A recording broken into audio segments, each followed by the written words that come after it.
Welcome back to Montana This Morning. Of course, we are in the midst of a very important election countdown with the big November election in less than a month. Lots of important races happening right here in our borders, and we are pleased to have our state political reporter Marnee Banks joining us live from Helena to put a little perspective on some of those races. Marnee, thanks so much for joining us. Absolutely. Thanks for having me, guys. Well, first off, let's start with tomorrow's big debate in Bozeman between U.S. House candidates Steve Daines and Kim Gillen. What do you expect to happen tomorrow in Bozeman? Well, we're really excited about the fact that we're going to be able to televise these debates live on air and online, so make sure you tune in 9 o'clock Saturday evening. But really what I expect Gillen to come out strong. The latest polling numbers show her down about 10 points.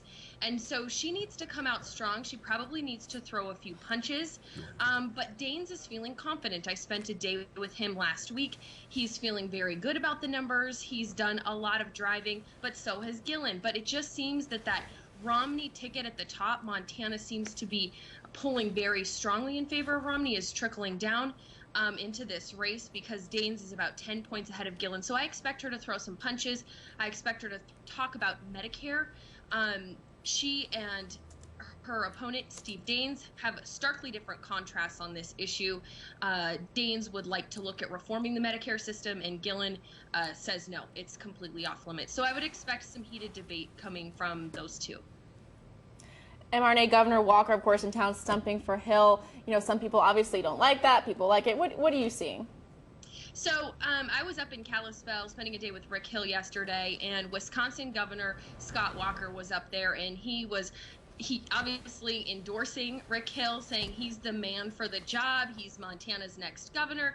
But Steve Bullock's campaign came out and said, let's look at the numbers. Wisconsin's unemployment is higher than Montana's, and Forbes ranks Montana's business climate better than Montana's business climate better than Wisconsin's. So Bullock said, you know, really, let's look at his record.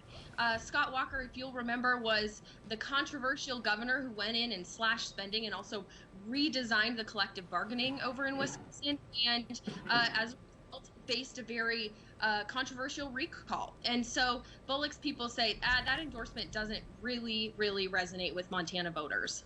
Well, Marnee, we only have about 30 seconds left, but I did want to ask you about those poll numbers coming out of MSU Billings this week. It really sheds a lot of light on some of the races as we count down to Election Day.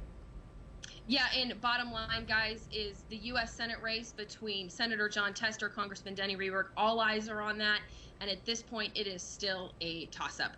I would predict that you guys will be reading results on the morning show, and we probably won't have results in that race, and maybe even the governor's race on election night. I would predict you guys will probably see the most solid numbers on the morning show if I were to make a prediction in those two races.